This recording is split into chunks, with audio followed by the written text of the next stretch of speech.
va pouvoir commencer. Donc, bienvenue tout le monde. J'espère que vous avez passé une très bonne journée jusqu'à maintenant.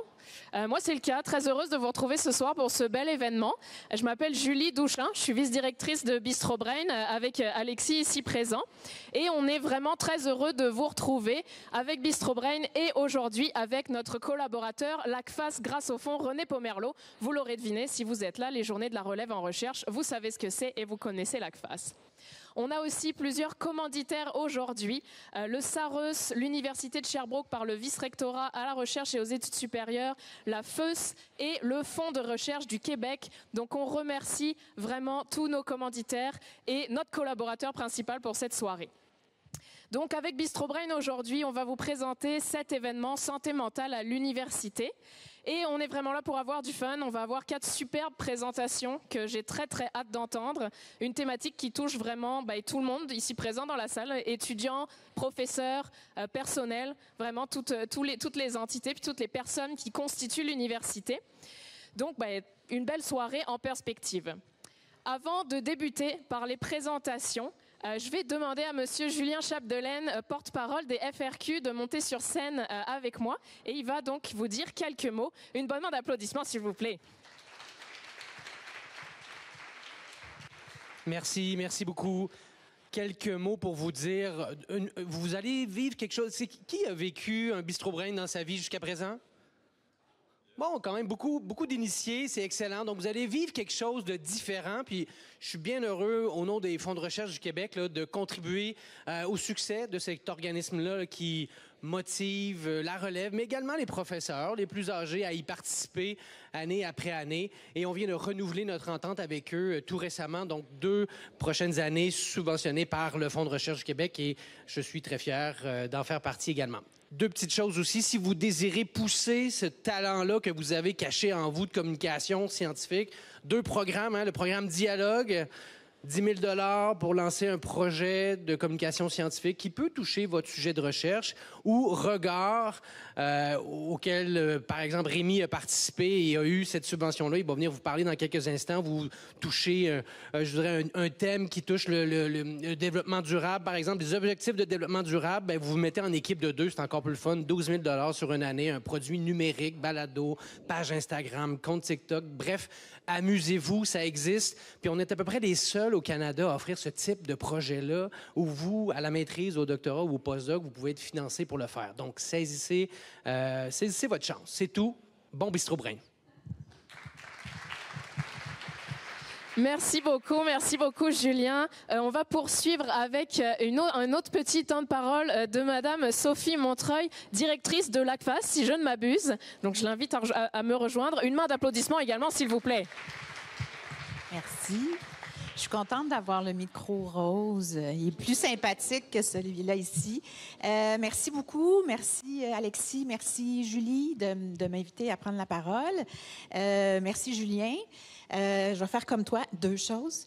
À part le plaisir de parler dans le micro rose, 3 choses. Vous voir nombreuses ici, avec un verre de bière, avec un verre de vin, en fin de journée, relax, prêt à écouter 4 invités qui vont venir vulgariser des savoirs. Je pense que c'est une très belle façon de terminer cette première 2 journées des journées de la relève en recherche. Nous autres aussi, Bistro Brain, on les aime beaucoup. Nous autres aussi, Julien, on les finance. Je ne sais pas depuis combien d'années, j'ai pas les informations, mais 3 ans? Depuis 3 ans, par l'entremise du fonds René Pomerleau. Vous allez trouver l'information sur notre site Internet sur le fonds René Pomerleau. D'ailleurs, c'est Sabrina Giroux qui est directrice des événements et qui a une belle bière dans les mains, co-organisatrice avec Audrey Maud des Journées de la relève. C'est Sabrina qui gère le fonds Pomerleau et les demandes de financement donc qui arrivent à notre organisme pour organiser, là je la regarde parce que c'est pas préparé du tout mon affaire, des activités de communication et de vulgarisation scientifique organisées par des organismes, des associations étudiantes, etc. On n'a pas un gros montant à chaque année parce qu'en fait, c'est un placement qui est sécurisé pour plusieurs années et c'est les intérêts du placement qu'on redonne donc à la communauté. Mais les taux d'intérêt sont quand même pas mal de ce temps-ci, fait que c'est pas si mal. Donc, si ça vous intéresse, vous allez trouver l'information sur notre site. Et Bistro Brain, qui fait un excellent travail, fait partie des organismes qui resoumettent et qu'on soutient depuis 3 ans, donc. Deuxième chose, je vais faire comme Julien. Si la vulgarisation scientifique, la communication scientifique, ça vous intéresse, nous, on donne, c'est pas des programmes comme le sont ceux au Fonds de recherche du Québec, mais c'est des ateliers de formation. Alors, vous allez sur notre site Internet, il y a vraiment un onglet formation, si je ne me trompe pas, et il y a à peu près presque à tous les 2 vendredis, c'est toujours le vendredi midi, et c'est en ligne, donc peu importe où vous êtes, et ça coûte vraiment pas cher. Vous pouvez donc participer à une formation. On en a, je ne sais pas, peut-être 17 ou 18 différents qui vont dans toutes sortes de formats, par exemple. Et on a, d'ailleurs, c'est demain, Joanne Lebel, qui est une grande vulgarisatrice devant l'Éternel, qui donne une grande séance ici dans la grande salle, je crois, et qui est là aujourd'hui, toute tâche connexe, était dans le comptoir d'accueil, Joanne. C'est ça, travailler à l'ACFAS. Alors, je vous remercie vraiment d'être là, puis je nous souhaite une très belle soirée, puis on se revoit demain aussi, n'oubliez pas. Merci.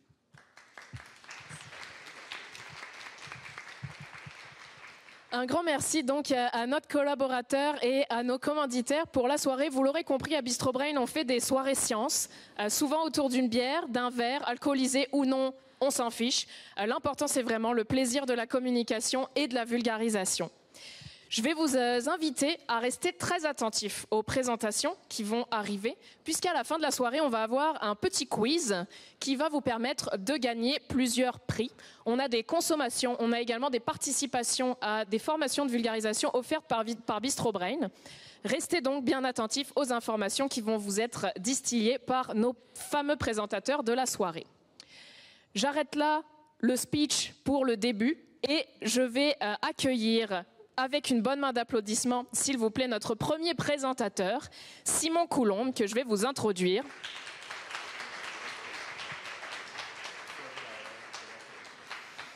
Simon est titulaire d'un doctorat en psychologie communautaire qu'il a réalisé à l'UQAM, chercheur boursier junior FRQS, félicitations, professeur agrégé en relations industrielles à l'Université de Laval et également titulaire de la chaire de recherche relief en santé mentale, autogestion et travail.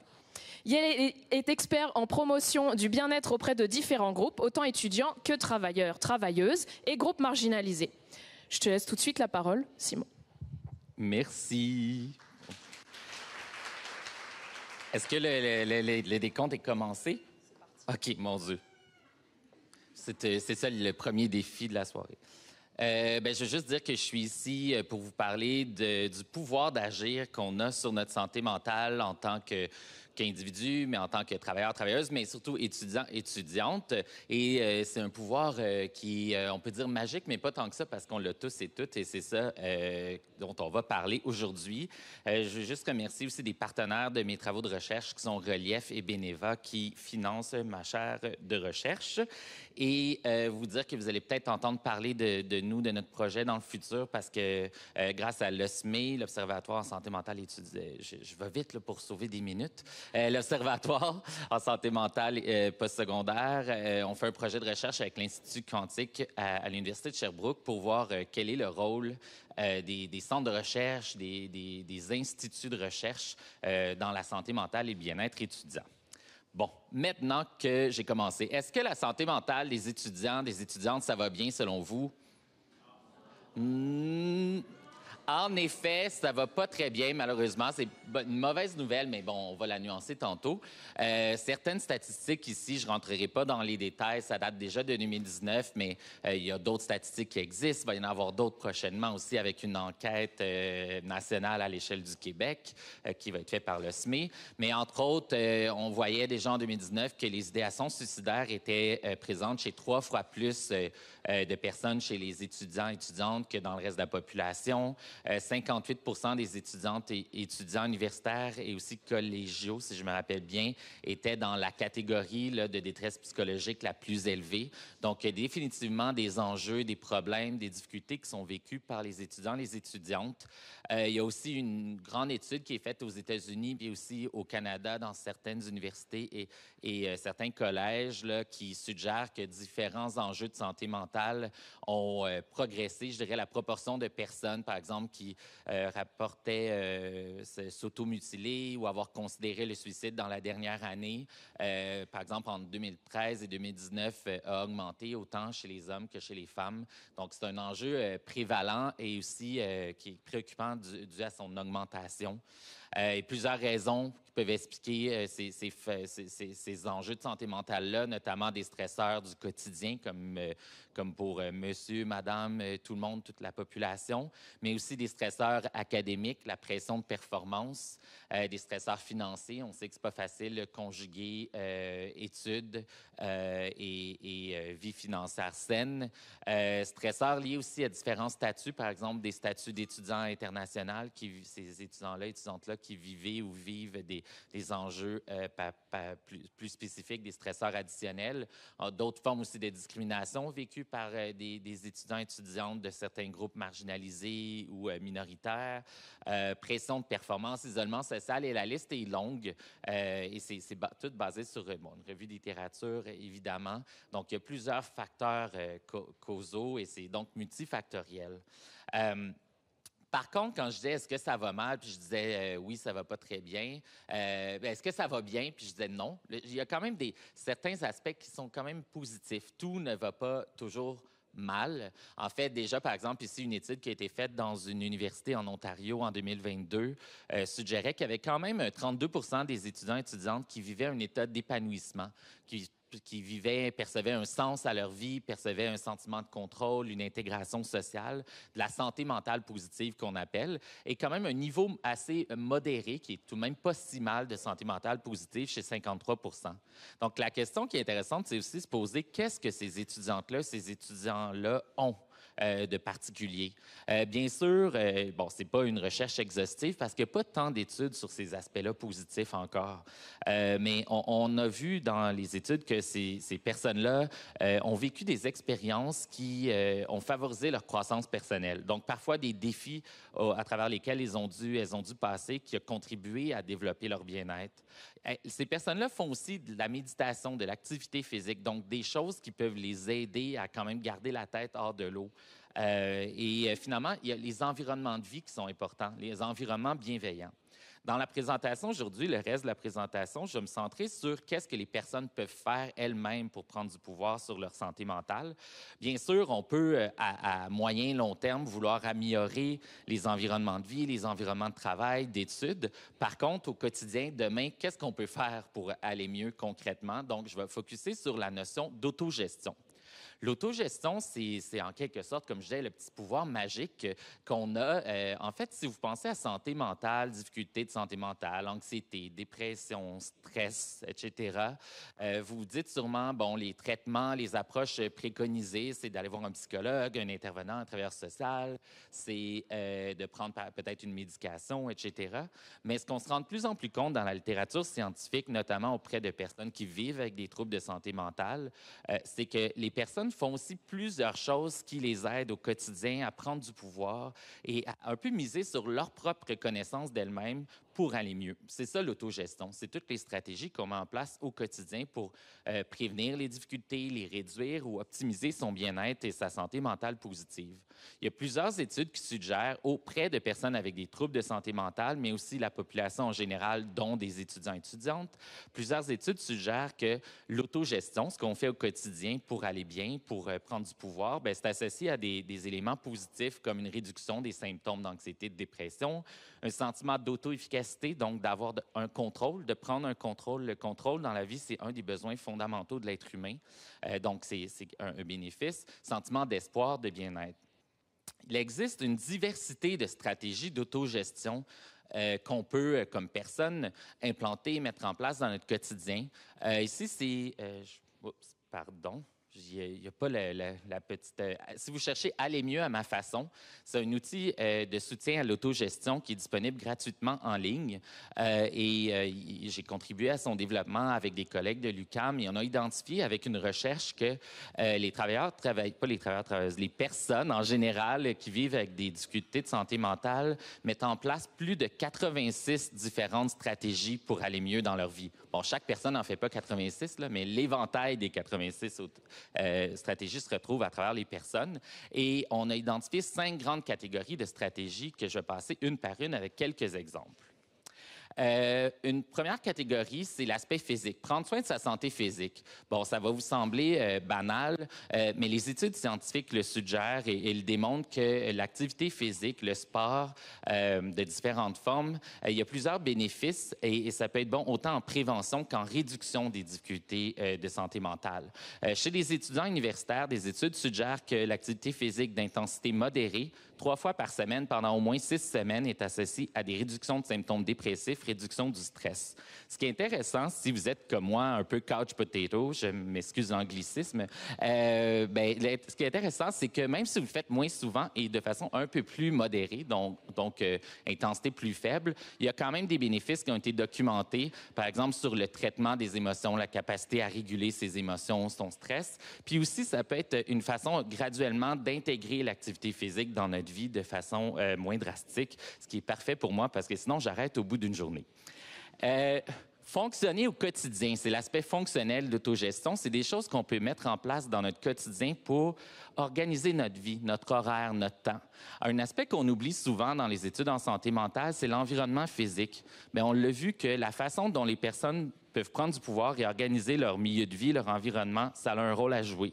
Il y a des études qui suggèrent que notre maison, en fait, c'est un reflet de notre soi, de notre âme. Bon, je ne sais pas ce que ça vous dit sur moi, mais c'est là que j'ai travaillé pendant la pandémie. Vous dites c'est l'enfer, son âme, je suis certain. Mais vous voyez, derrière, il y avait des plantes comme ça et honnêtement, ça contribue à mon bien-être, à ma santé mentale. Il y a des études qui documentent le bienfait des plantes, le bienfait de personnaliser son espace. Bien, c'est une stratégie d'autogestion fonctionnelle. Entretenir l'espoir. C'est des stratégies qu'on appelle plus existentielles, axées sur peut-être la méditation, reconnaître ses forces, ses faiblesses. Donc, ça peut être même des stratégies, oui, on peut écrire, mais aussi ça peut être des stratégies mentales. Juste restructurer notre façon de penser, essayer de voir les côtés positifs, négatifs des situations et s'entraîner à ça. Il existe certaines études en psychologie positive, notamment cette étude-ci auprès d'étudiants universitaires, dans laquelle on a demandé des étudiants universitaires de réfléchir par rapport à leur meilleur soi possible dans le futur, au point de vue de la santé, au point de vue académique, au point de vue personnel. Donc, la personne est invitée à réfléchir et par écrit, écrire une dizaine de minutes par jour pendant quelques semaines. Et on se rend compte que ça augmente le sentiment d'espoir, ça réduit certains affects négatifs. Donc, c'est une petite chose banale, mais juste faire de l'introspection puis se projeter un peu dans le futur et se dire comment je pourrais essayer d'atteindre ce meilleur soi possible-là. C'est démontrer que ça fonctionne. C'est pas magique, mais c'est quand même un petit pouvoir magique qu'on a. Agir face à ses difficultés, ça, c'est une dimension plus clinique de l'autogestion. Ça, en gros, c'est quand on vit certaines difficultés de santé mentale, peut-être même avant qu'elles soient devenues très grandes, prendre action pour aller chercher du soutien. Donc, autogestion, ça ne veut pas dire faire seul. Ça peut aussi vouloir dire aller chercher du soutien professionnel, du soutien d'amis, de collègues, de la famille. Ce qui est intéressant, c'est la même étude que plus tôt sur les troubles de santé mentale des étudiants à travers, ou les enjeux là, à travers différentes années. On voit que la propension à aller chercher de l'aide si je vis un trouble de santé mentale, elle a augmenté, donc ce qui est positif. Par contre, on sait qu'il y a encore de la stigmatisation perçue qui fait barrière à aller chercher l'aide nécessaire. Et ce qui est important, ce qu'on a documenté dans certaines études récentes, c'est que plus les personnes sentent que socialement, elles sont importantes pour la société, pour l'environnement, pour les gens autour d'eux, plus les personnes ont tendance à aller chercher de l'aide. Et à l'inverse, si elles se sentent moins importantes socialement, elles vont hésiter à aller chercher de l'aide, vont se sentir plus stigmatisées liées à ça. Donc, il faut travailler à améliorer les environnements sociaux aussi pour faire en sorte de soutenir cette forme d'autogestion. Dernière catégorie de stratégie d'autogestion, entretenir des relations positives avec les autres. Les travaux scientifiques le disent, le soutien social qu'on peut recevoir, c'est un facteur clé dans la santé mentale, le bien-être et même la santé physique, et que ce soit chez les populations en général, mais aussi les étudiants et étudiantes. Ce qui est intéressant, c'est que même aussi donner du soutien, ça fonctionne. Il y a plusieurs études, comme une étude ici, une méta-analyse qui résume plein d'autres travaux, qui suggèrent que c'est bénéfique pour la santé mentale de donner du soutien. Il y a même des études qui montrent que ça pourrait modifier certains aspects là, physiologiques dans le corps, réduire les réactions d'inflammation physiologique face au stress. Bon, je suis nullement un neuropsychologue ou un spécialiste en physiologie, mais c'est vraiment cool de voir que ça a des impacts sur le corps quand on offre du soutien à quelqu'un, pas juste quand on en reçoit. D'où l'idée de se dire, on va créer des environnements bienveillants. J'arrive à la fin de mon temps, mais juste vous dire que c'est une panoplie de stratégies. J'en ai montré 5, mais il y en a 86, c'est probablement 200 là, si on vous demandait chacune, que faites-vous? L'idée, c'est de se faire un plan d'autogestion. C'est démontrer que si on peut mettre en place certaines stratégies, des fois réactiver une ou des stratégies qu'on faisait mais qu'on ne fait plus, puis se dire comment je pourrais la réactiver, où, quand, comment, avec qui, si on planifie comme ça la mise en place de stratégies et qu'on est plus à l'affût des impacts des stratégies qu'on met en place, puis c'est comme un processus de régulation, puis se dire, ah, cette stratégie-là n'a pas fonctionné, celle-là a fonctionné, je vais la modifier. Donc, l'idée de se faire un plan d'autogestion. Et attention, l'autogestion, ça ne veut pas dire faire seul. Ça peut vouloir dire aller chercher de l'aide. Et on conseille toujours de commencer par ce qui fonctionne déjà. Reconnaissez des petites choses que vous faites déjà. Et ça va vous motiver. Puis il y a quand même des études qui suggèrent que c'est vraiment une bonne façon de commencer. Cultiver l'espoir, la prise de pouvoir, reconnaître le caractère dynamique. Ce qui fonctionne aujourd'hui pour moi va peut-être pas fonctionner pour moi dans 2 mois et encore moins peut-être pour quelqu'un d'autre. Donc, reconnaître le caractère dynamique et s'accompagner soi-même sans se juger, avec autocompassion. Et si vous voulez soutenir l'autogestion chez des collègues, bien aussi accompagnez-les sans imposer. L'idée de l'autogestion, c'est le super pouvoir basé sur ce que les personnes veulent faire, leur motivation, etc. Donc, l'idée de partir de ça et de les accompagner à travers ça. Donc, merci beaucoup, ça m'a fait plaisir de présenter aujourd'hui.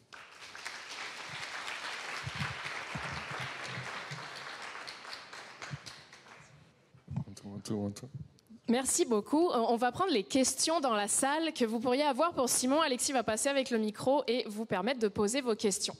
Est-ce qu'on a quelqu'un qui va se lancer pour la première question de la soirée?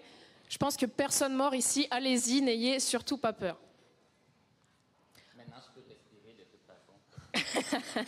Ça doit être une technique d'autogestion, ça, respirer? Oui. Oui, c'est une technique, la respiration. Oh! Synchronisme. Salut, c'est plus une question au niveau stats. Je sais qu'on est une bande de scientifiques ici, mais toutes tes graphiques arrêtent. Désolé. Tous tes graphiques finissent en 2019, puis on sait que la pandémie a aidé la santé mentale de tous les étudiants. Est-ce que tu as les stats? Est-ce que tu aurais des stats là-dessus ou pas encore? J'avoue que j'ai pas, moi, ces stats-là, mais il y a quand même quelques statistiques, puis je regarde Julie, entre autres, ou d'autres personnes. Il y a des statistiques qui suggèrent, en tout cas, que pendant la pandémie, probablement que c'était encore plus difficile. À savoir à quel point maintenant c'est revenu au point précédent, ça, j'avoue que je pourrais pas dire, mais j'ai fait des enquêtes auprès d'autres populations, des travailleurs, des adultes, mais incluant des jeunes adultes là, de 18, 20, 22 ans. Et ce qu'on se rend compte, c'est que même en 2023, les taux d'anxiété, de dépression chez ces populations-là là, de jeunes adultes étaient très, très élevés comparativement aux normes habituelles. Puis c'est d'ailleurs quand c'était des études auprès de travailleurs, mais plusieurs qui sont étudiants aussi, comme je l'ai dit, puis c'est d'ailleurs chez les jeunes travailleurs en bas de 25 ans que les taux étaient les plus élevés, la prévalence de l'anxiété et la dépression. Puis au niveau du stigma, étant donné qu'on a parlé beaucoup de la santé mentale durant la pandémie parce que ça a affecté tout le monde, est-ce que tu penses que ça a évolué, la perception de la santé mentale? Moi, ma perception, c'est que je crois que ça a évolué positivement. Par contre, mais là, c'est juste j'ai pas de chiffre à l'appui, là, fait que c'est comme mon hypothèse qu'il faudrait tester. En tant que chercheur ici, on doit faire ça.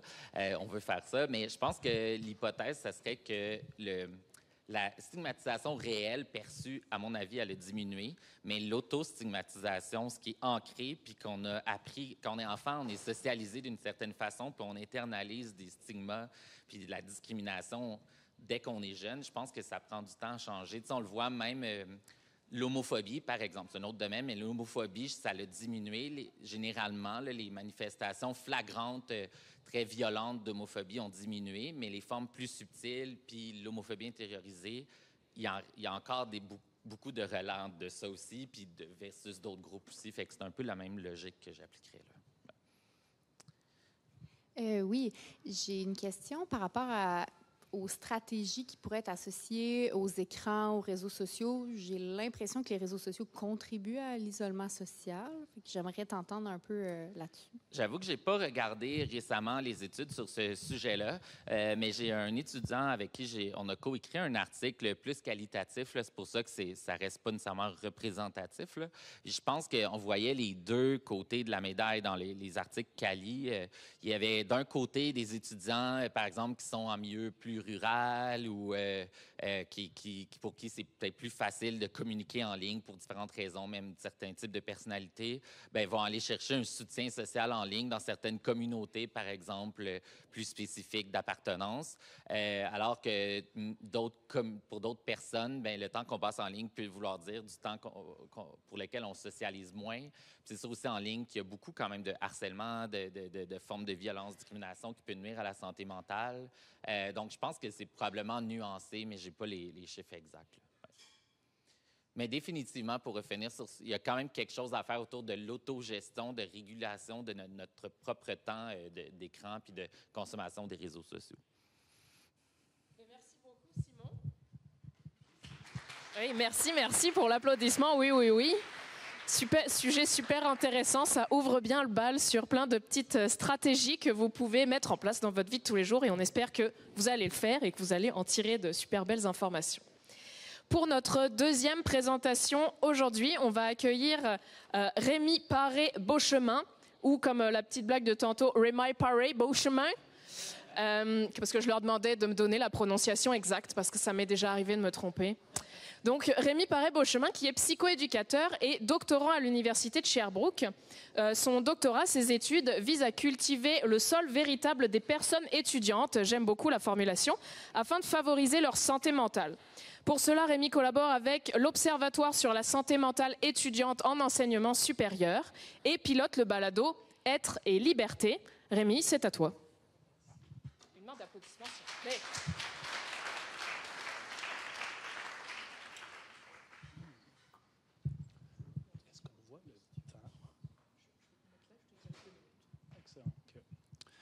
Bonjour tout le monde.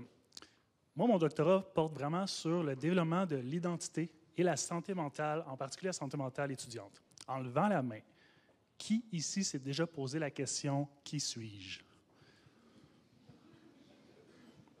La majorité des mains sont levées, puis je suis pas mal certain que ceux qui n'ont pas levé la main sont peut-être un petit peu gênés de lever la main.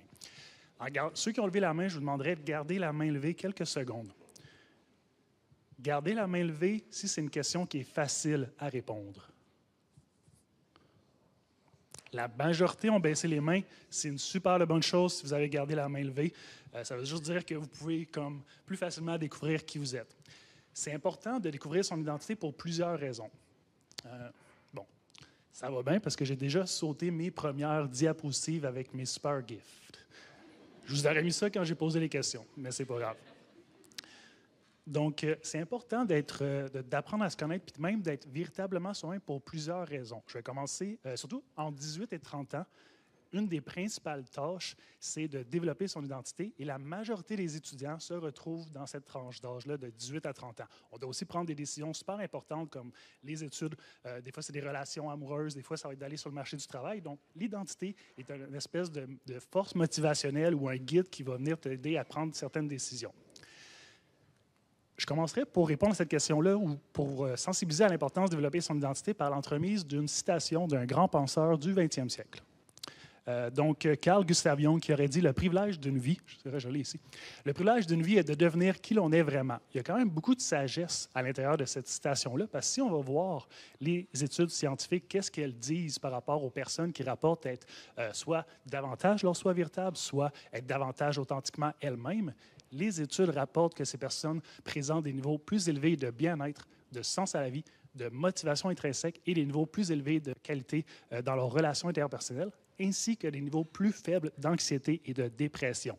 Donc, c'est quand même non négligeable, mais ça, on parle juste d'être simplement soi-même. Fait que moi, ce que je vais essayer de vous présenter, c'est vous expliquer un petit peu plus comment être véritablement soi-même peut nous aider à avoir une meilleure santé mentale. Mais avant d'aller dans quelques explications, qu'est-ce qu'on entend par le soi véritable? Le soi véritable, ça peut représenter ton véritable potentiel. Ce que j'entends par là, on parle de tes valeurs, on parle de tes passions, on parle de tes intérêts intrinsèques. Ça veut dire vraiment ton plaisir de faire une activité parce que ça t'intéresse de faire cette activité-là. On parle de tes ambitions, de tes objectifs d'avenir, de tes rêves. C'est justement toutes ces choses-là intérieures qui t'aident à te guider vers vivre la vie qui va te rendre plus heureux, vers vivre une vie justement dans laquelle tu vas être bien et qui peut justement favoriser ta santé mentale et réaliser ton plein potentiel. En d'autres mots, c'est cette version de toi qui est authentique, indépendamment de ton comportement extérieur, des apparences publiques et même des influences externes. Là, je vais vous introduire rapidement à l'authenticité parce qu'on voit soi véritable, authenticité. Est-ce que c'est la même chose? Est-ce que c'est différent? Je vous dirais que c'est très étroitement relié. Je vais vous présenter rapidement la définition, pas pour vous endormir, mais parce qu'une fois qu'on comprend un petit peu plus c'est quoi les différentes composantes de l'authenticité, c'est plus facile ensuite de les mettre en application dans notre propre vie et de nous-mêmes être un petit peu plus authentiques. Il y a deux grandes théories. Première grande théorie postule que l'authenticité a 4 composantes. Première composante, apprendre à se connaître et être conscient de qui on est, de nos caractéristiques. Deuxième composante, avoir un regard plus impartial et non biaisé sur soi. Ça veut dire de ne pas avoir des idées trop déformées sur qui on est, sur ce qu'on aime, sur nos caractéristiques personnelles. Troisième dimension, qui est plus comportementale, donc d'avoir des comportements qui sont congruents, qui reflètent nos valeurs, nos préférences, nos besoins. Et la dernière composante, c'est être vrai ou être véritablement soi-même dans nos relations interpersonnelles.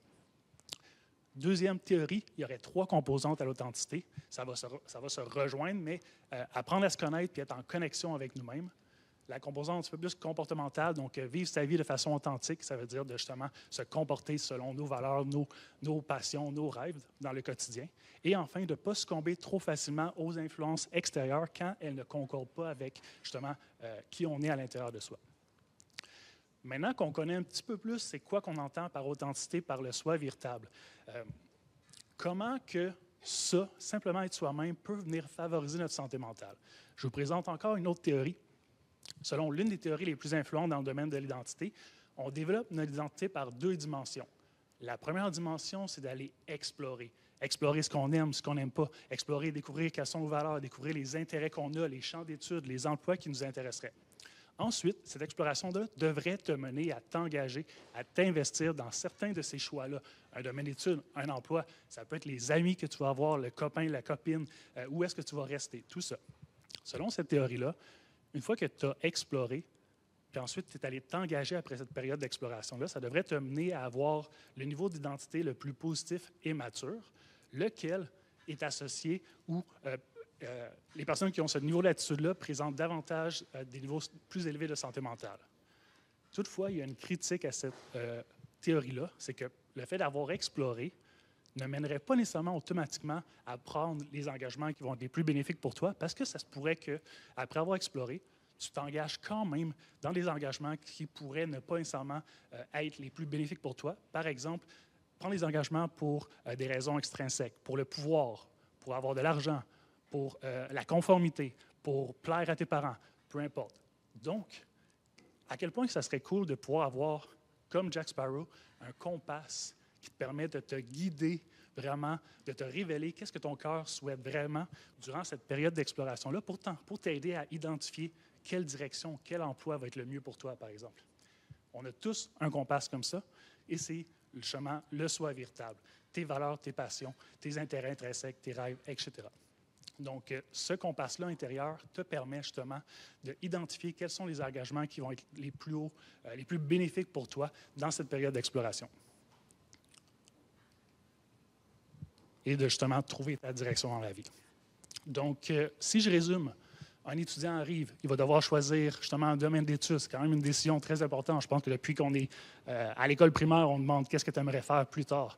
Donc, il va aller explorer, peut-être aller voir un orienteur, peut-être aller voir les sites web, justement, demander à ses amis qu'est-ce qu'ils font, d'aller explorer, d'avoir des stages d'un jour. Durant cette exploration-là, c'est là que le soi véritable peut entrer en jeu, agir un peu comme un compas qui va t'aider à identifier qu'est-ce que tu aimes vraiment selon comment tu te ressens à l'intérieur, mais il faut apprendre à se connaître pour réussir à identifier un peu ces signes-là qui, des fois, peuvent être subtils, surtout quand on a toute la société qui nous dit « va faire tel type de job, va avoir tel type de direction, va avoir tel type d'amis ».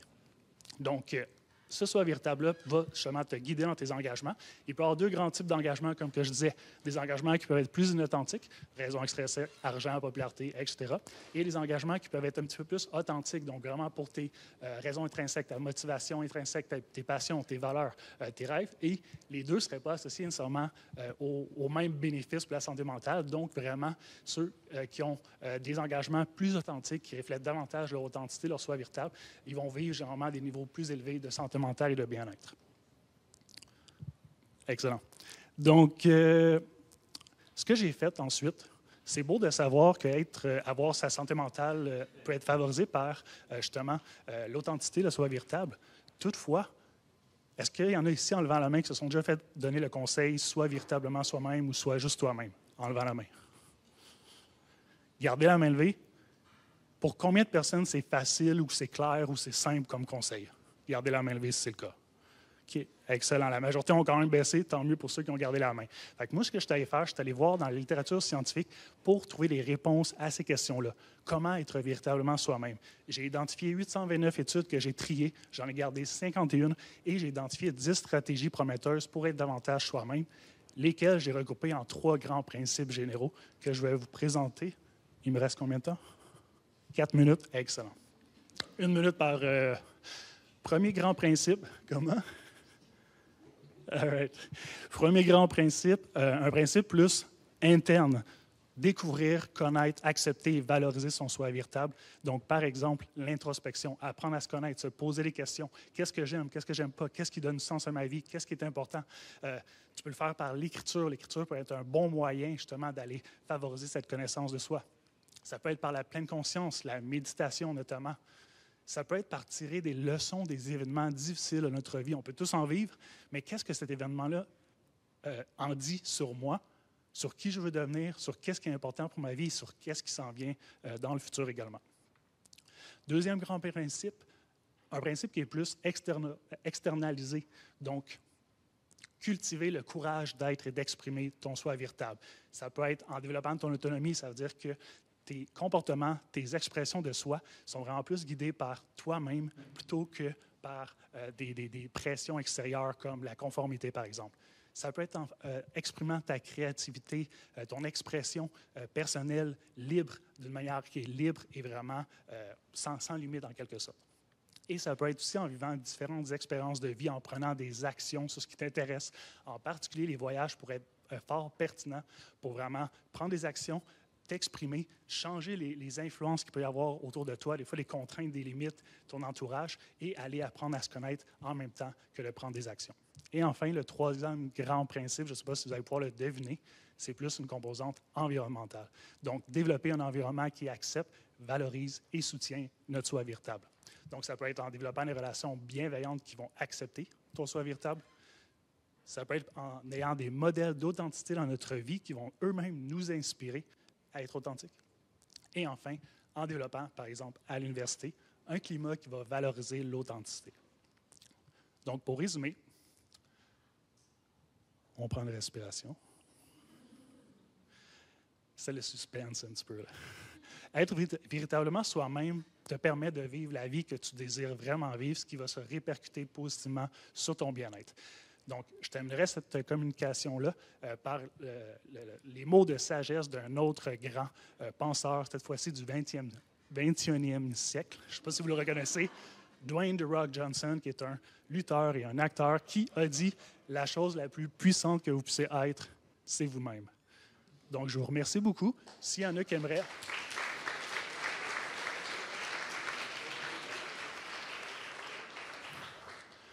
Merci beaucoup. S'il y en a qui veulent en savoir un petit peu plus, Vous pouvez aller voir le balado, ce qu'on aborde. On aborde différentes thématiques pour les approfondir. Allez sur Google, balado Être et Liberté. Un balado financé par les fonds de recherche Québec, je le mentionne. Merci. One, two, one, two.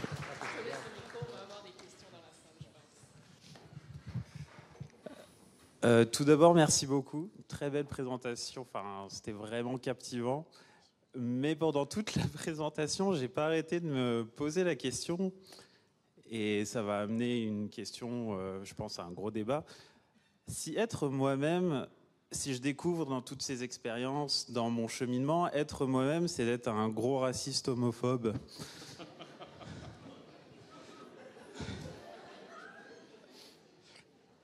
La question que je me pose suite à ça, c'est quoi les limites acceptables d'être soi-même et à quel point, parce qu'on a vu que l'environnement, enfin surtout vers la fin, faut avoir un environnement qui va vers notre bien-être. C'est quoi les limites? Très bonne question. Je suis certain que la majorité des personnes pouvaient penser à ça. Je te relancerai avec une autre question. Comment tu l'as nommé déjà? Le gros raciste homophobe?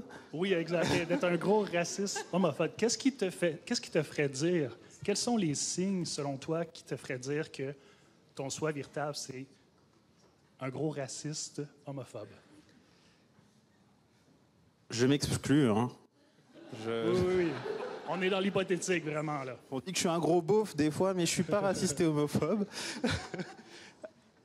En fait, ce serait surtout les expériences qu'on a autour et à quel point ça nous fait sentir... en fait, ouais, ok, je vois où tu veux m'amener.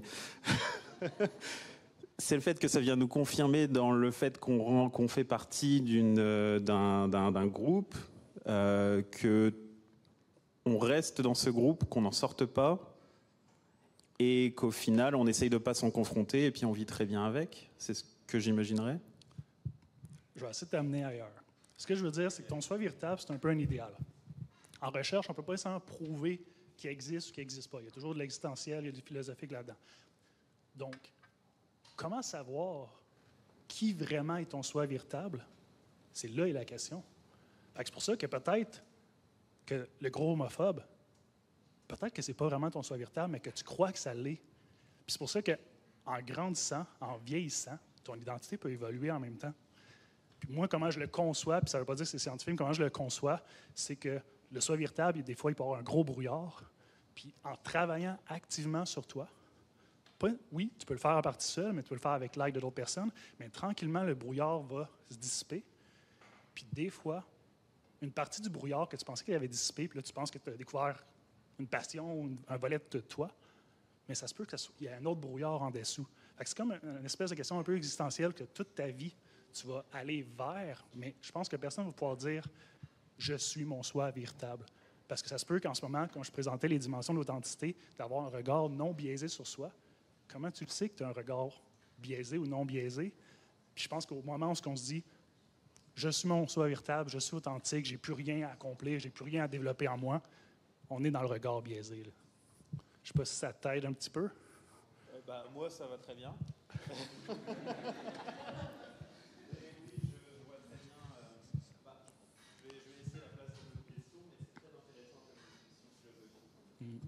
Merci pour ta question. Là.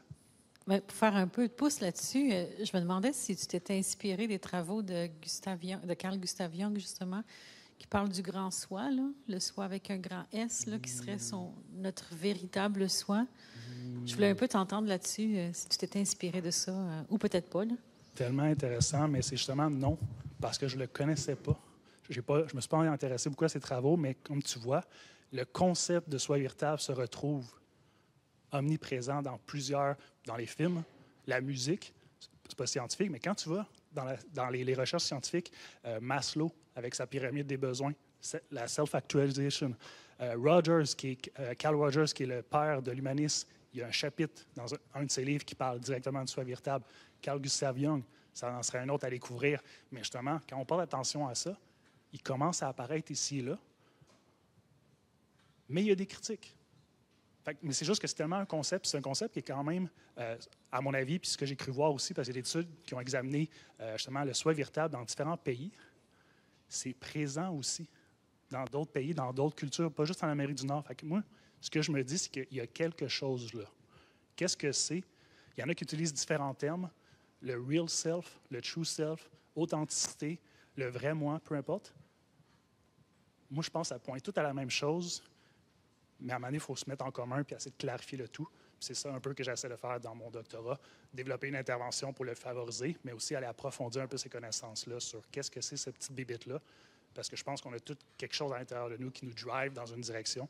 Il y en a qui sont plus connectés, comme on l'a vu tantôt, il y en a qui c'est plus facile à répondre, il y en a qui c'est plus difficile, mais je pense qu'on a tous des bénéfices pour soi, puis pour les autres, parce qu'il y en a qui disent qu'ils ont découvert dans leurs articles que le soi véritable serait fondamentalement bon, et que ça l'aide à mettre en place des activités ou des actions qui sont civiques, qui sont moralement bonnes. Donc, être soi-même, peut-être, ne serait pas juste positif pour soi, mais pour être positif aussi pour toutes les autres, pour la société, pour la communauté. On va arrêter là pour les questions. Je vois plein de mains levées, donc n'hésitez pas surtout à aller poser vos questions. Un grand bravo à Rémi pour cette présentation. Moi, je vais vous dire, quand j'ai entendu la présentation de Rémi, je me suis posé des questions sur moi-même. Et là, j'ai commencé à faire de l'anxiété. Puis du coup, j'ai pensé à Simon. Et là, je me suis dit, non, on se calme, on met en place des stratégies d'autogestion. Ça a été super efficace. On va prendre une petite pause. Donc, c'est l'occasion de continuer les discussions avec nos deux premiers présentateurs. Et on se rejoint dans une dizaine de minutes à 6h08 dans cette salle. Bonne pause. Donc, nous allons recommencer cette belle soirée avec notre troisième présentateur. Encore quelques secondes, dépêchez-vous, c'est le moment de vous asseoir. Donc, je vais vous présenter notre troisième présentateur qui, elle, était aux études au doctorat de premier cycle en pharmacie à l'Université Laval. Elle s'est impliquée également à temps plein dans plusieurs associations étudiantes dans les 3 dernières années et a travaillé notamment sur les enjeux de soutien et d'inclusion des populations spécifiques, dont les communautés queer, et sur les enjeux de santé mentale étudiante également. Elle travaille sur la mobilisation de la prochaine enquête nationale sur la santé mentale étudiante, à laquelle on vous invite tous à l'avance à participer. Et je vais vous inviter à l'accueillir sur scène, Marc-Antoine Tourville.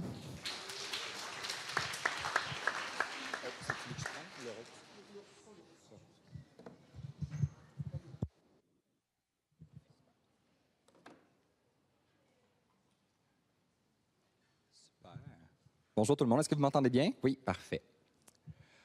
Super, donc je ne sais pas si plusieurs d'entre vous le savent, mais est-ce que vous saviez que c'est grâce aux associations étudiantes qu'un plan d'action en santé mentale, en enseignement supérieur a été déployé?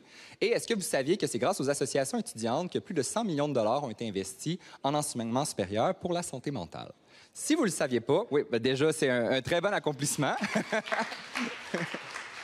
C'est déjà un très bon accomplissement, mais je voulais peut-être vous partager un petit peu l'histoire de pourquoi on est en arrivé jusque-là à créer un plan d'action, puis de vous raconter l'histoire des associations étudiantes au fil de la dernière décennie. Donc, on va passer au travers des différentes époques de 2 ans jusqu'à aujourd'hui. Donc, tout d'abord, tout a commencé avec la Grande Noirceur. Donc, c'était une époque, en fait, où on n'avait pas de portrait sur la santé mentale étudiante. On avait quelques données, par exemple, on savait que les études étaient un facteur de stress. On savait également que la préoccupation des personnes étudiantes par rapport à leur environnement scolaire, par rapport à leur santé mentale, pouvait démontrer une certaine difficulté. On avait ces données-là, mais on n'avait pas de chiffres quantitatifs.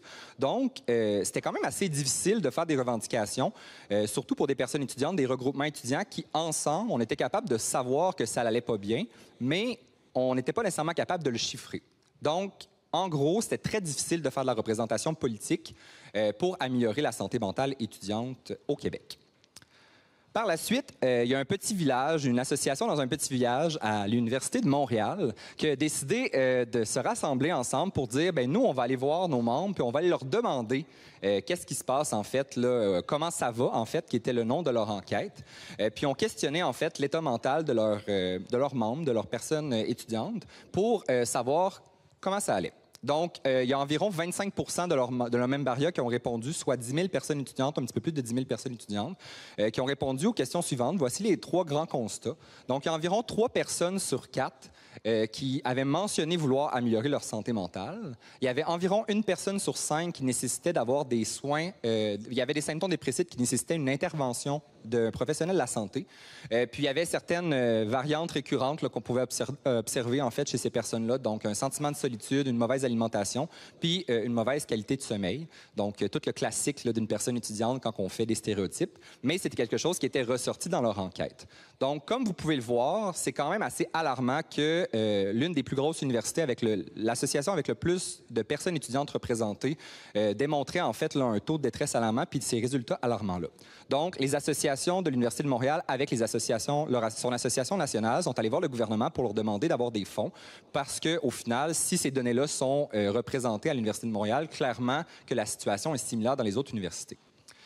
La réponse du gouvernement, c'est qu'il s'agit sûrement d'un cas isolé. Donc, on s'entend, c'est résumé, c'est pas nécessairement ça qu'ils ont dit en rencontre, mais ça voulait pas nécessairement dire un intérêt profond de vouloir investir pour améliorer la santé mentale étudiante de manière générale. Donc, ensemble, les associations étudiantes se sont rassemblées autour de, cette fois-ci, leur association nationale, l'Union étudiante du Québec, qui, en fait, ont décidé de se mandater de faire, on va aller la chercher, en fait, ces questions-là. On va aller questionner les personnes étudiantes partout à travers le Québec au niveau universitaire pour savoir comment ça se passe au niveau du reste, en fait, des autres universités, des autres associations partout à travers le Québec. Donc, l'enquête sous ta façade, qui avait été présentée un petit peu plus tôt, rapidement, là, il y a environ 23 000... environ à peu près 24 000 personnes répondantes qui avaient répondu à l'enquête. Ça n'inclut pas l'Université de Montréal, mais ça inclut les autres universités. Donc, ça permet de faire un bon portrait avec la première enquête, ça va. Puis, les données, malheureusement, sont également très alarmantes. Donc, on parle environ de 58 de personnes qui présentent des symptômes de détresse. On a encore ce fameux 1 personne sur 5 qui a des symptômes suffisamment élevés pour avoir besoin d'une intervention de la professionnelle de la santé. Donc, on voit quand même, peu importe on est où partout à travers le Québec, on a besoin de cette aide-là psychosociale. 2 à 3 fois là, des enjeux de suicide qui sont plus des idéations suicidaires ou d'enjeux de suicide, en fait, versus d'une personne de la même âge, mais qui n'est pas à l'université. Puis ça, je trouve que c'est très intéressant, en fait, comme donnée, même si, malheureusement, elle est assez alarmante. Ça démontre que juste être à l'université augmente le taux de suicide de 2 à 3 fois plus élevé, que ce soit les idéations suicidaires ou que ce soit les tentatives de suicide. Donc, c'est quand même assez choquant de voir que l'environnement a quand même un gros impact puis qu'il faut avoir des mesures puis des investissements pour pouvoir améliorer la santé mentale de nos personnes étudiantes. Également aussi, cette enquête-là a fait des portraits sous-populationnels pour voir s'il y avait des groupes qui présentaient plus de détresse que déjà cette détresse-là, qui était quand même assez élevée. Puis malheureusement, il y a certains groupes qui ont coté plus fort que le 58 %. Donc, on parle là, des personnes issues des communautés queer, par exemple, mais également aussi là, des personnes en situation de handicap ou des personnes de première génération. Donc, tous des défis là, qui sont mis de l'avant à ce niveau-là. Donc, avec ces nouvelles données-là, ça l'a quand même fait jaser là, dans les différents médias. L'UEC et les différentes associations étudiantes sont allées voir le gouvernement pour demander un plan d'action. Fait qu'il y a un plan d'action qui était conclu, c'est correct, on va travailler là-dessus pour pouvoir améliorer la santé mentale étudiante, mais il y a une petite COVID qui est arrivée dans le décor. Donc, c'était plus nécessairement les priorités du gouvernement là, de vouloir améliorer la santé mentale exclusivement en enseignement supérieur parce que, comme vous l'avez tous vécu, ça allait pas bien de manière générale.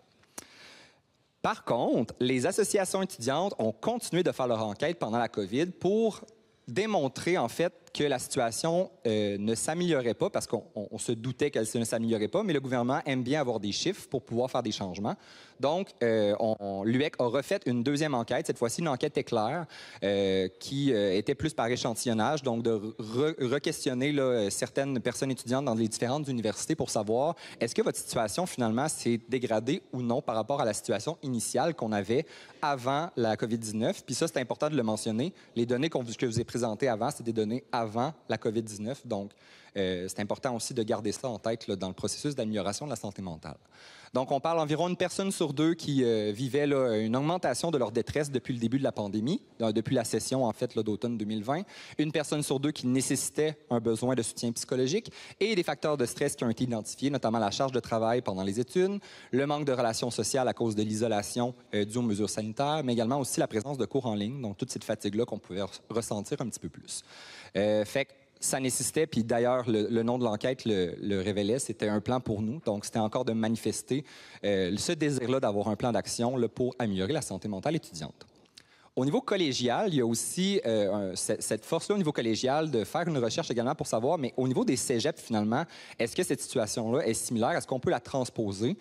Puis est-ce qu'on a des données qui pourraient nous aider là, à mieux épauler, en fait, puis à mieux accompagner ces personnes-là pour avoir, en fait, d'avoir ce portrait-là. Donc, la FEC, la Fédération étudiante collégiale du Québec, a également mené une enquête, ce qui s'appelait de cette fois-ci derrière ton écran, pour avoir un petit peu là, cette situation-là de la santé mentale pendant la COVID-19. Donc, il y avait environ 64 là, qui indiquaient là, une détérioration de leur santé mentale depuis le début de la pandémie. Malheureusement, on pouvait voir certains groupes de population étudiante augmenter jusqu'à 10 fois l'augmentation d'idéation suicidaire. Donc, c'était quand même assez important là, comme différentes données. On parle de 3 à 6,4 %, mais il y avait certains groupes qui montaient jusqu'à 10 %. Et il y avait d'autres mesures, en fait, qui ont été examinées là, dans ce rapport-là, soit au niveau de la situation des stages et aussi au niveau de la situation du logement étudiant, qui sont aussi des facteurs qui peuvent contribuer positivement ou négativement à la santé mentale étudiante. Donc, c'est également inscrit dans le rapport. Donc, c'est intéressant parce que là, on a des données avant la pandémie, on a des données maintenant pendant la pandémie. Puis, au final, ça vient confirmer la nécessité d'avoir ce fameux plan d'action-là sur la santé mentale étudiante. On doit en prendre soin parce que ça n'allait pas bien avant la pandémie, ça ne va pas bien pendant la pandémie, il faut prendre action. Donc, notre fameux gouvernement décide d'annoncer officiellement la création d'un plan d'action en santé mentale en enseignement supérieur. Celui-ci, peut-être certains d'entre vous sont familiers, le fameux plan d'action qui s'appelle affectueusement le PASME, qui se découle en fait là, quand même, là, je vous l'énumère rapidement. Donc, de 2021 à 2026, 60 millions de dollars qui ont été investis sur 5 ans dans le réseau de l'enseignement supérieur. On parle de 4 axes d'action qui va de la prévention jusqu'à l'intervention. Donc, on s'intéresse vraiment à l'ensemble des mesures d'action potentielles pour améliorer la santé mentale étudiante. Donc, on veut la prévenir, mais on veut aussi en prendre charge quand une personne ne va pas bien. Et il y a plusieurs créations là, de faits importants, là, soit un cadre de référence pan-québécois, mais également aussi la création de politiques institutionnelles sur la santé mentale étudiante en enseignement supérieur. C'est un immense gain, en fait, d'avoir ça au niveau des associations étudiantes parce que ça permet de faire une représentation institutionnelle. Donc, par exemple, à l'Université de Sherbrooke, il y a une pratique qui ne favorise pas la santé mentale étudiante. À cause de cette politique-là, les associations étudiantes peuvent revendiquer des changements. Dans le temps, ce n'était pas nécessairement quelque chose qui était faisable, ou du moins, c'était plus difficile de le faire. Rapidement, on a vu dans un an que 60 millions, c'était pas assez. Donc, les associations étudiantes ont refait des demandes budgétaires, puis ont redemandé en fait plus d'argent en santé mentale. Donc, 35 millions supplémentaires qui ont été investis dans l'année 2022, dans le budget de 2022. Donc, au final, on peut estimer un 100 millions de dollars qui a été investi dans le réseau d'enseignement supérieur pour la santé mentale étudiante, et ce, grâce à la mobilisation étudiante. Donc, j'espère que ça vous démontre un petit peu là, cette force-là de mobilisation. Mais on ne s'arrête pas là. Il y a encore des initiatives qui sont mises de l'avant et qui sont mises en place. En fait, entre 2022 et 2023, il y a différentes organisations qui se sont penchées aussi sur des rapports étudiants sur la santé mentale étudiante. Je les passe rapidement. Au niveau canadien, on a l'Association nationale canadienne qui représente les autres provinces au niveau de l'enseignement supérieur. Dans les universités, par exemple, c'est l'association CASA qui a fait un rapport également là, pour évaluer la situation de la santé mentale étudiante, mais beaucoup plus l'accès aux ressources de santé mentale, puis on observait qu'environ une personne sur 3 n'était pas capable de trouver les bonnes ressources, donc avait un besoin d'accessibilité aux différentes ressources sur les campus universitaires. Puis également, il y a les fonds de recherche du Québec avec le comité intersectoriel étudiant qui se sont penchés aussi sur la question. J'en dirai pas plus, mais il y a plusieurs pistes d'action intéressantes qui ont été soulevées. Donc, c'est le fun de voir que après toutes ces enquêtes-là, puis toutes ces démarches-là des associations étudiantes, on voit d'autres groupements, autant au niveau canadien, mais aussi au niveau de la relève de la recherche, qui se sont penchés là-dessus. Enfin, il y a une grosse enquête nationale que peut-être que vous avez sûrement entendu parler, avec l'Observatoire, qui est en fait une petite bébite là, qui découle du plan d'action en santé mentale, qui a été créé, qui rassemble environ là, 270 personnes regroupées avec 50 personnes étudiantes autour de ces axes-là, qui travaillent en fait pour améliorer la santé mentale étudiante en enseignement supérieur. Puis, ils ont le mandat de faire 2 grandes enquêtes, une en 2024 et une en 2026. Donc, les objectifs de l'enquête, du 4 au 22 novembre prochain, on invite les personnes étudiantes à y participer, notamment pour faire un portrait global de la situation. Donc, on veut refaire une petite mise à jour depuis 2016 avec le campus de l'Université de Montréal jusqu'à aujourd'hui. Qu'est-ce qui se passe? Où qu'on s'en situe? Puis, est-ce que tous les investissements qu'on a investis depuis maintenant 3 ans, on va voir un changement? On voit un changement avec le retour aussi en présentiel avec la fin de la COVID-19. On veut également aussi effectuer des portraits sous-populationnels pour venir aider les différents établissements à améliorer stratégiquement dans chaque établissement comment ils peuvent améliorer eux-mêmes en fonction de leur réalité la santé mentale étudiante. Donc, avec des services qui sont autant là, en Abitibi-Témiscamingue, dans la grande région de Montréal, à Sherbrooke, on veut savoir comment améliorer leur santé mentale. Donc, il va y avoir des accompagnements personnalisés qui vont être faits. Puis, il va aussi avoir l'évaluation de manière générale de l'offre de services en santé mentale puis de cette accessibilité-là. Donc, c'est vraiment une grande enquête qui va refaire un point, d'où son importance, en fait, pour vraiment bien se statuer, mais également aussi pour évaluer le prochain plan d'action en santé mentale. Donc, comme je vous ai dit plus tôt, il va terminer en 2026. Donc, c'est important de bien identifier les mesures qu'on veut avoir dans le prochain plan d'action pour qu'il soit en harmonie avec la réalité étudiante, avec la réalité qu'on observe dans les différentes enquêtes, mais également aussi avec le consensus scientifique. Donc, j'espère que, suite à ma présentation, vous en avez appris un petit peu plus sur l'importance, en fait, des différentes actions des associations étudiantes, puis de voir, en fait, que ça l'a pas, le plan d'action n'est pas arrivé du jour au lendemain. Ça a pris plusieurs étapes, plusieurs années avant que le gouvernement s'intéresse enfin à la santé mentale étudiante. Mais, avant tout, la chose que je voudrais vraiment que vous vous rappeliez ce soir, c'est que c'est grâce à la mobilisation étudiante et aux associations étudiantes qu'aujourd'hui, on est capable de faire des choses pour la santé mentale étudiante dans nos différentes universités et nos cégeps.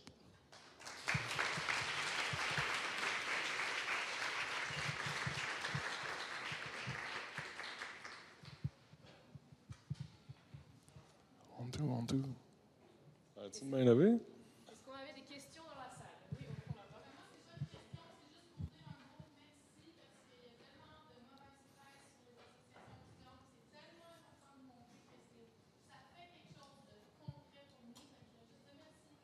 Bien, ça fait plaisir. Merci beaucoup.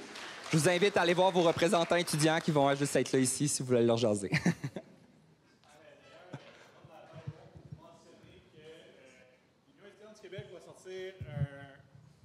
L'Union étudiante du Québec va sortir un projet de balado dans les prochaines semaines. Puis la première thématique qu'on va aborder, c'est la santé psychologique étudiante.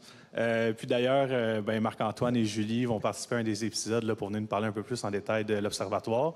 Donc, vous pouvez être à l'affût sur les réseaux sociaux de l'UEC si vous voulez en savoir plus.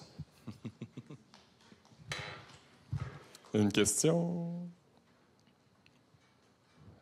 Une promotion? Oh, juste en avant ici.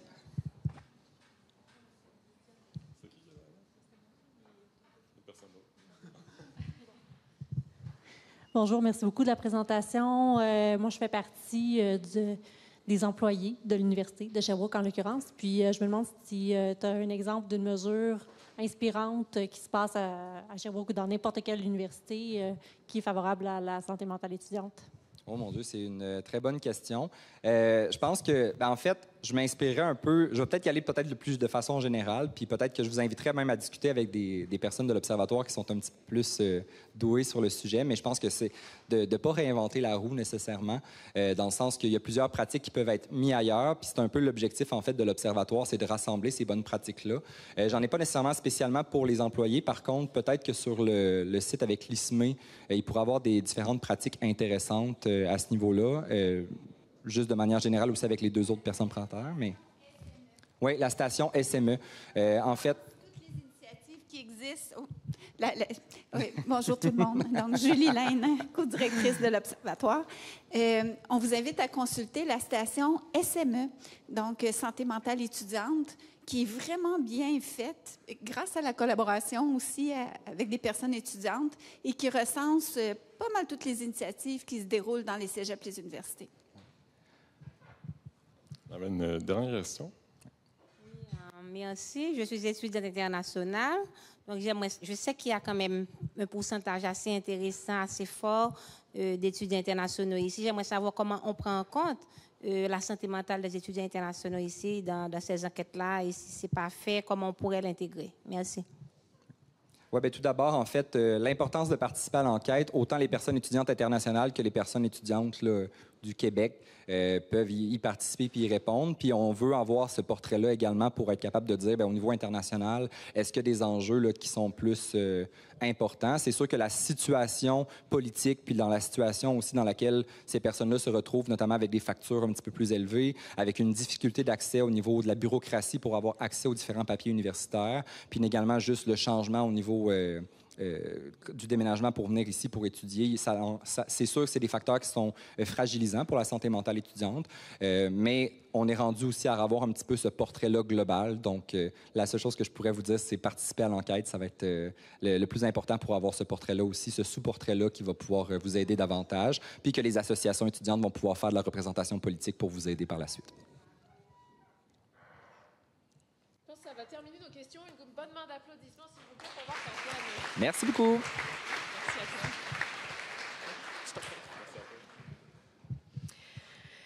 Eh bien, on enchaîne les présentations de qualité. Vraiment très beau message, Marc-Antoine, et je ne peux qu'adhérer. Les associations étudiantes, on en a besoin et elles font tout ce qu'elles peuvent. Et engagez-vous, s'il vous plaît. Le call to action est fini.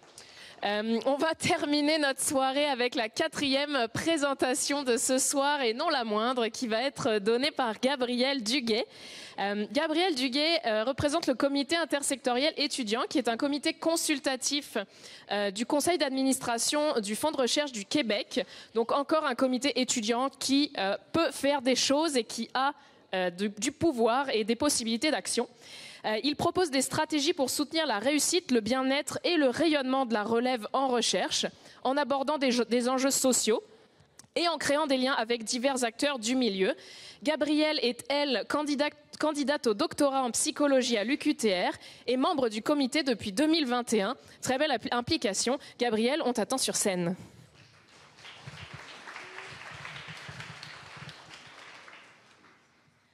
Bonsoir à toutes et à tous. Ça me fait plaisir d'être avec vous aujourd'hui, de vous partager le fruit de notre travail en tant que comité depuis plusieurs années déjà.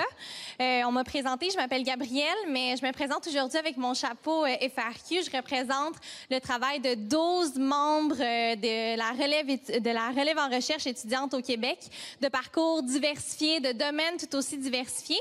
Donc, j'espère que ça vous passionnera autant que moi. Aujourd'hui, ma présentation s'intitule « Relève en recherche au bout du rouleau. Pourquoi donc ?»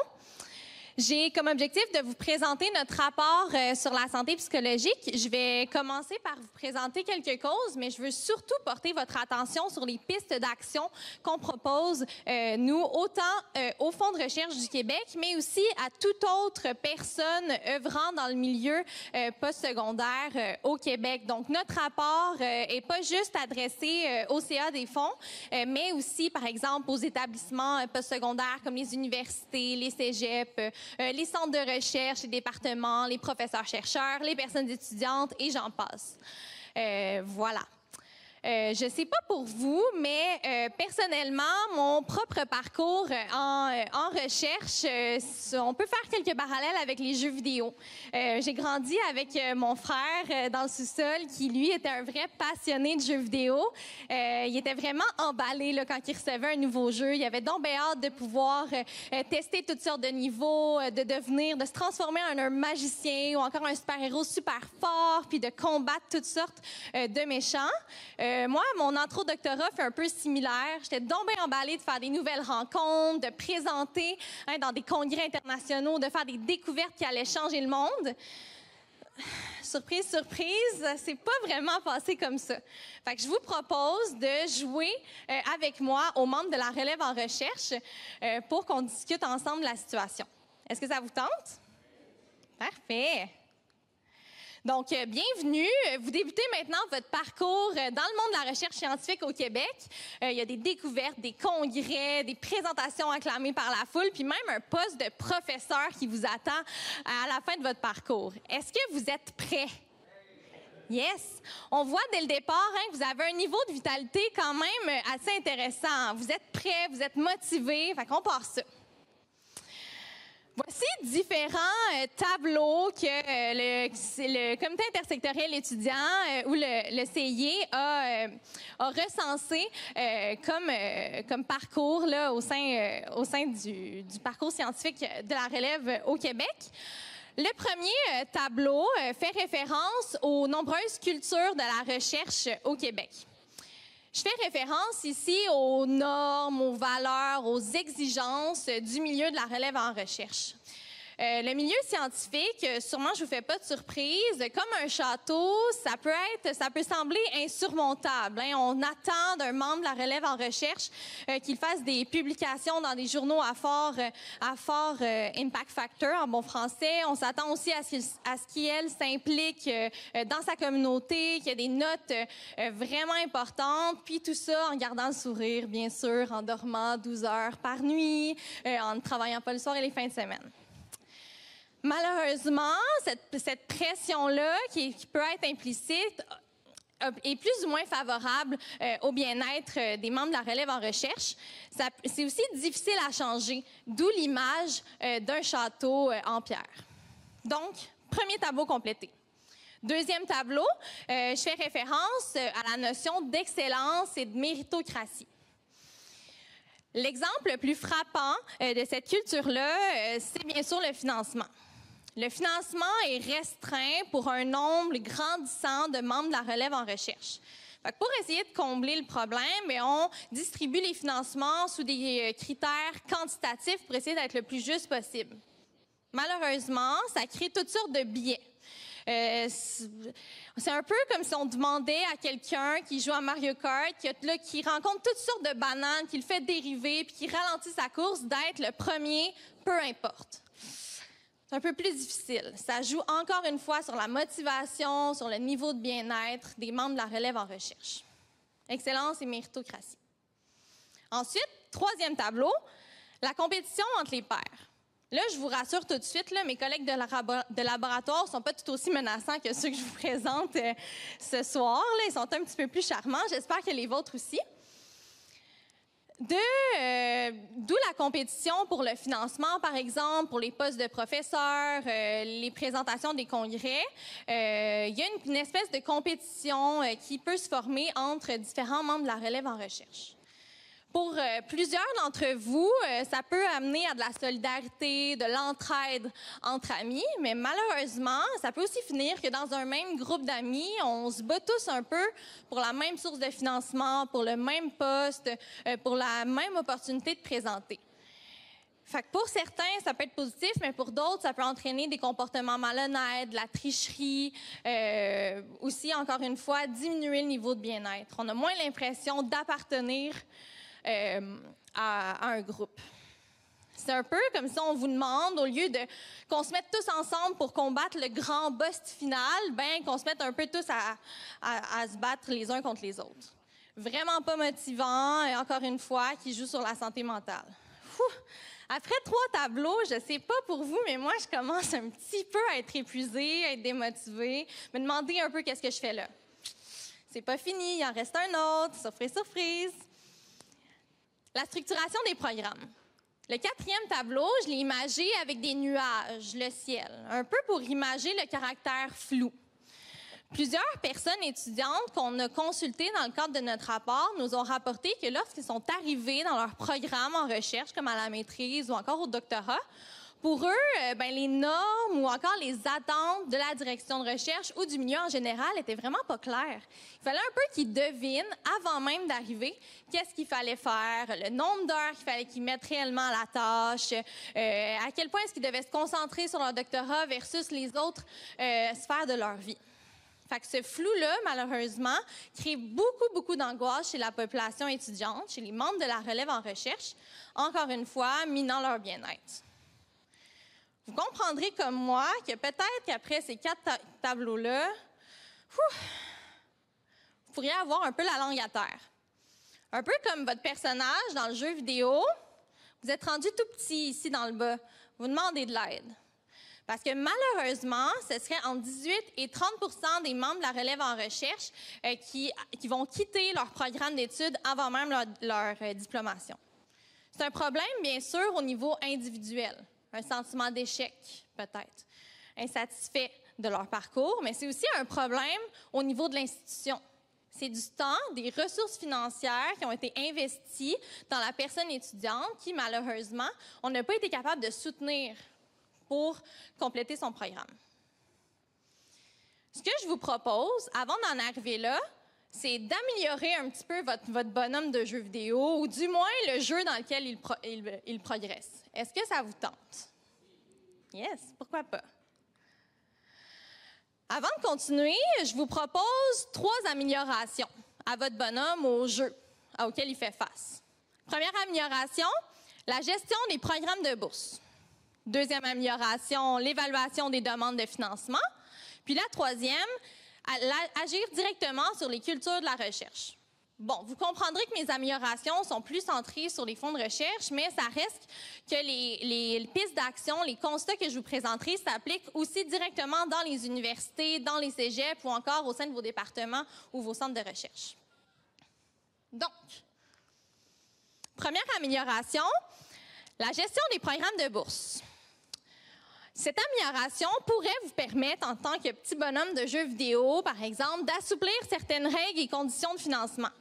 Certaines personnes étudiantes qu'on a consultées nous ont mentionné qu'elles devaient choisir un peu entre garder leur bourse puis devoir mettre leurs études, par exemple, à temps partiel à cause d'une situation particulière. C'est le genre d'assouplissement qui pourrait aider puis favoriser le maintien des personnes étudiantes au sein de leur programme. On pourrait aussi agir sur les conditions d'utilisation des programmes de bourse pour les situations particulières, comme je vous expliquais. Une amélioration qui serait super intéressante serait de réduire le temps entre la remise des demandes puis la réception des résultats. Sûrement que ça vous est tous arrivé ici, moi y compris, de remettre ma demande de bourse au mois d'octobre, puis de me réveiller la nuit au mois de novembre, au mois de décembre, au mois de janvier, au mois de février, au mois de mars, à me demander, ben là, est-ce que je vais être financée cette année? Est-ce que je devrais encore faire des compromis, des sacrifices personnels pour arriver à joindre les deux bouts? Essayer de réduire le temps, ça serait bien. Malheureusement, c'est assez difficile. Il faut que les organismes subventionnaires prennent le temps de mettre sur pied des comités d'évaluation, de les former convenablement pour tout ce qui est les billets, tout ça, afin d'assurer une évaluation juste et équitable de vos dossiers. Ensuite, réception des dossiers, évaluation, transmission des résultats. C'est un processus qui est super long. Mais quand on n'est pas au courant, c'est vraiment plus difficile. Donc, les FRQ, récemment, ont rendu disponible un peu le cheminement d'une demande. C'est un peu plus clair de savoir, OK, là, on est rendu environ au mois de février. Ouais, les comités d'évaluation sont faits, sont en train d'évaluer ma demande. Un peu moins stressant. Bien entendu, une des améliorations les plus importantes serait de continuer d'agir sur le montant et sur la quantité des bourses des programmes actuels. Récemment, les FRQ ont continué d'augmenter la valeur des bourses. On aimerait que ce soit encore le cas. Même chose au fédéral. Première amélioration. Deuxième amélioration du jeu, ce serait l'évaluation des demandes de financement. Cette amélioration pourrait nous permettre, par exemple, de créer et de publiciser des guides d'évaluation remis aux évaluateurs des demandes de bourse de formation. Grosso modo, s'assurer que les évaluations soient équitables dans tous les programmes, mais surtout que nous, en tant que personnes étudiantes, on soit au courant de ce sur quoi on est évalué. Comme quand on fait des travaux de session, quand on reçoit de la grille de consigne, mais on reçoit aussi ce sur quoi on est évalué. Pourquoi est-ce que dans les demandes de financement, on ne pourrait pas faire quelque chose de similaire? Ensuite, on pourrait valoriser davantage les critères d'évaluation qualitatifs plutôt que quantitatifs. Grosso modo, de permettre à des profils diversifiés de rayonner davantage. Parce que peut-être que c'est le cas d'entre vous, mais certaines personnes ont eu un parcours tout autre avant d'arriver en recherche. Ce parcours-là est tout aussi pertinent dans votre future carrière de chercheur. C'est peut-être même la raison pourquoi vous êtes ici aujourd'hui. Peut-être que dans certaines demandes traditionnelles, c'est plus difficile pour vous de faire ressortir ce côté-là. Donc, en mettant de l'avant des critères plus qualitatifs, ça permettrait de faire sortir ce côté-là de votre parcours. Voilà. Pour ce qui est de la troisième amélioration, cette amélioration sur la culture de la recherche donc, pourrait nous permettre, par exemple, de mettre en lumière certains comportements malsains qui peuvent engendrer une culture de performance. Si on n'en parle pas, les choses ne changeront pas. Alors, pourquoi pas, par exemple, avec les travaux de l'OSME, la station SME, il y a vraiment un vent de changement en ce moment. Donc, on propose de continuer à travailler en ce sens-là. Ensuite, on propose aussi de continuer d'encourager l'acquisition de compétences transversales et transposables qui ne sont pas directement liées à la recherche. Personnellement, j'ai développé tout au long de mon parcours doctoral des compétences en communication, en vulgarisation, en gestion de projet, qui m'aident vraiment autant dans ma recherche, dans ma vie personnelle, puis dans ma future vie professionnelle. Peut-être que des demandes de financement ou encore des attentes du milieu plus traditionnel seraient en contradiction avec ce genre de compétences. Alors, continuons de mettre de l'avant ce genre de compétences-là, qui d'ailleurs, c'est vraiment une piste d'action qui est en émergence, autant avec toutes les offres de formation variées que l'ACFAS propose et les programmes de financement, comme Julien vous parlait tout à l'heure, Regard ODD ou encore Dialogue. On essaie de former des chercheurs ou des personnes la relève en recherche avec une boîte d'outils beaucoup plus complète et variée pour vous assurer une bonne entrée dans le marché du travail. On parle aussi, dans cette amélioration, d'améliorer les compétences d'encadrement du corps professoral. Parce que la relation avec la direction de la recherche, les études l'ont prouvé, c'est vraiment central aussi au niveau du bien-être des personnes étudiantes en recherche. Ça peut être aussi un facteur fragilisant pour certains qui, malheureusement, ne reçoivent pas le soutien dont ils ont besoin. Donc, on propose que peut-être que les professeurs-chercheurs aient une formation minimale en pédagogie ou du moins de leur offrir des outils pour y arriver.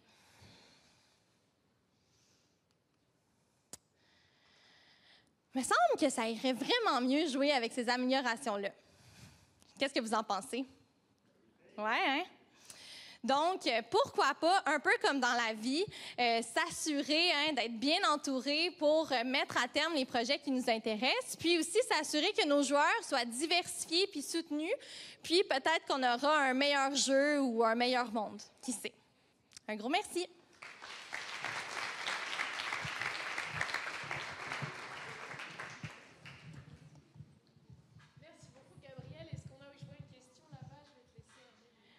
Avant de prendre la question, je m'excuse, je me permets de dire le code QR, en fait, c'est notre rapport sur la santé psychologique. Fait que je vous invite à le consulter puis à le partager aussi dans votre milieu. Merci. D'abord, j'étais sûr que c'était un jeu qui s'est présenté puis je l'ai immédiatement mis. Je ne suis pas déçu non plus d'avoir le rapport. Ma question était davantage sur la partie d'agir sur la culture de recherche. Parce que, évidemment, je trouve ça super important d'ajouter tous ces aspects-là qui sortent uniquement de l'aspect recherche dans la valorisation de c'est quoi un parcours au cycle supérieur.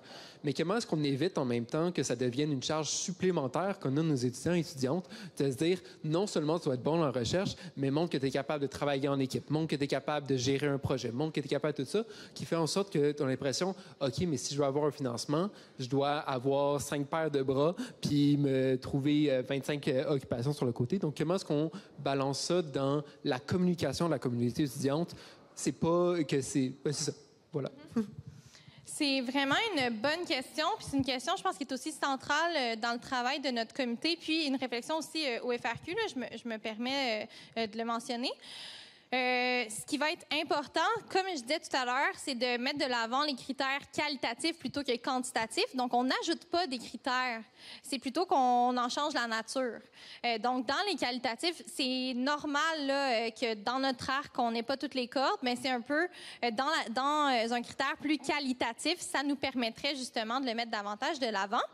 C'est aussi un travail des organismes subventionnaires à faire, à venir le dire ouvertement lors de rencontres d'information, par exemple, dans la documentation qui est offerte aux personnes étudiantes, aux universités, au cégep, de rassurer tout le monde que ça ne sera pas le cas.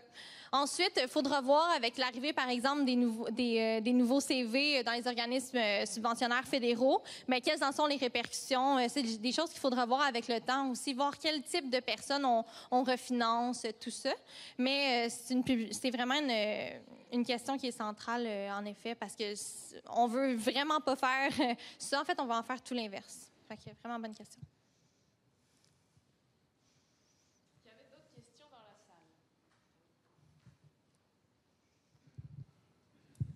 Merci. Je suis juste pas sûre s'il n'y a pas eu une petite erreur, parce que j'ai cru comprendre, puis j'ai peut-être mal compris, que le CRSH, Conseil de recherche, lui, contrairement au FRQ, n'augmentait pas la bourse, mais à ce que je sache, c'est le contraire. C'est le CRSH qui a augmenté la bourse. Oui, bien, en fait, récemment, merci de le préciser, récemment, comme la majoration des bourses là, est entrée, mais les FRQ précédemment au CRSH, IRSC, CRSNG avaient augmenté leur valeur, donc de 17 500 par exemple à 20 000, puis l'organisme fédéral avait augmenté jusqu'à 25 000 par exemple.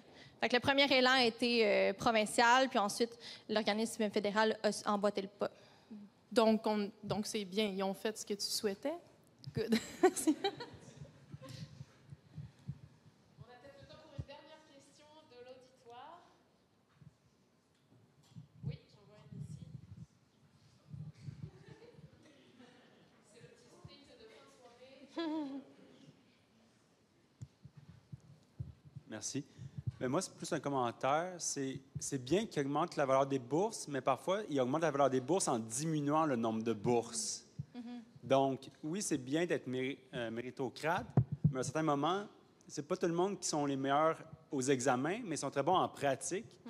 Et les processus de sélection pour les bourses, ça met beaucoup en valeur tes notes aux examens, non pas tes compétences de recherche, ce que je trouve très dommage. Donc, en réduisant le nombre de bourses, en augmentant leur valeur, on élimine beaucoup de candidats qui sont très respectables. Donc, c'est juste un petit commentaire. En effet, je me permettrai de répondre en deux volets. Julien, en arrière, corrige-moi si je me trompe. Quand que je vais parler pour le FRQ, je ne connais pas la situation parfaitement au fédéral. Oh, OK, excusez, ça a coupé. Pour ce qui est du FRQ, quand ils ont augmenté la valeur, ils ont aussi maintenu le nombre de bourses. Oui, exactement. Ils ont maintenu le nombre de personnes boursières et même... C'est ça. Donc, ça ici, c'est pas arrivé. Par contre, si on continue dans la vague de transformer les critères quantitatifs en critères qualitatifs, c'est exactement ça l'idée derrière. Hein. C'est essayer de mettre de côté les personnes qui cochent toutes les cases, mais plutôt de mieux comprendre le profil de la personne. Quelles sont ses intentions, quelles sont ses compétences, plutôt que est-ce que réellement elle a la cote pour cocher, quel nombre de publications on le fait, plutôt on regarderait plutôt leur qualité, même chose avec les présentations. Fait que on est dans un changement de culture en ce moment, ça prend du temps, mais en effet, c'est pour ça que c'est nécessaire. Fait que, merci.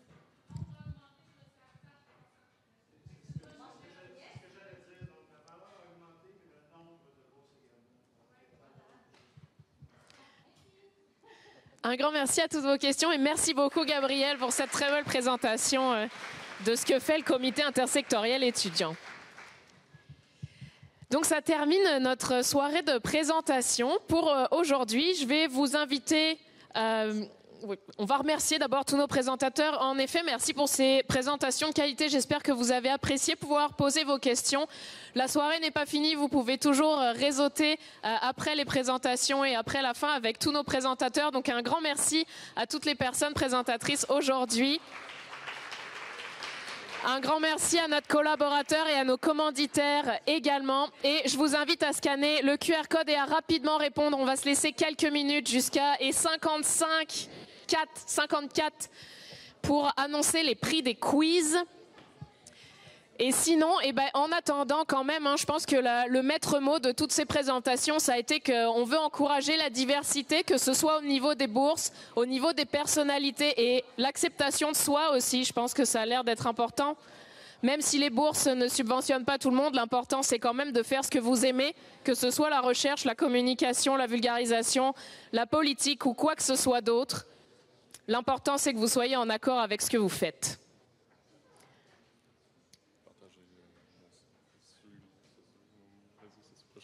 Si vous avez également quelques secondes à perdre qui vous feront gagner beaucoup d'informations par la suite, suivez Bistro Brain sur ses médias sociaux. On a une chaîne YouTube où vous pouvez retrouver pas mal tous nos événements, je pense presque depuis la création en rediffusion. Vous pouvez également nous retrouver avec notre podcast La Tête à Papineau, le podcast Bistro Brain disponible sur pas mal toutes les plateformes de streaming. Et on a également des formations de vulgarisation. Mais suivez-nous sur nos médias sociaux surtout pour nos prochains événements.